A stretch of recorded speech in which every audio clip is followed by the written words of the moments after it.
In this chapter, we're going to look at the big rewrite that we did after the film was shot and a rough cut was put together.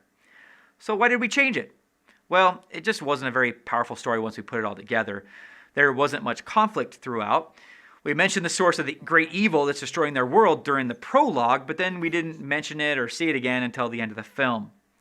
In regards to the three-act structure, conflict, objectives, obstacles, it really fell short a little. And to be honest, it still falls short a little bit.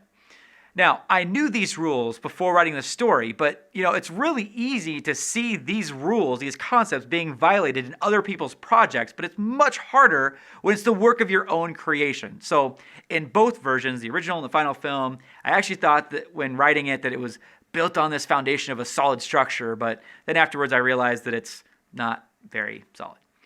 The most important thing that drives stories, in my opinion, is the need of the protagonist. This need has to be, obvious, simple, relatable, powerful. This is one of the reasons why Quentin Tarantino's films work so well. They're almost all about revenge. And when I arrive at my destination, I am gonna kill Bill. At any time you could sum up a story in a single powerful word that everyone can relate to, you're in good shape. But what was Tayani's objective in the original story? To let Cordelia go on this journey after making sure that she was well trained enough? I don't know. It's kind of messy and complicated.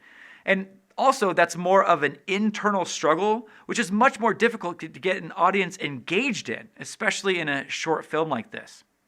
In addition to obstacles, protagonists also need to have stakes or negative consequences if they don't get what they want. And in both versions of the film, these things weren't always clear. I mean, look at the original hut scene. Cordelia wants to go outside. Tayani wants to keep her inside. So they both have objectives, and they're both in conflict. So far, so good. But that's not enough. They need stakes. What happens if Cordelia doesn't go outside? What could happen if she does? As the writers, we know that. But the film is too short to put all that info in right then. So the audience doesn't understand why this is such a big deal. So there's no drama, and no one cares, probably. The biggest fault with the original script, though, I think, is that we were trying to tell too much story for this short film format. So each character's motivations and their stakes seem super weak. There just wasn't time to cover everything. I don't think that there's objectives and stakes were actually that weak, but when you have that many elements going on in such a short amount of time, it takes power away from the core elements of the story.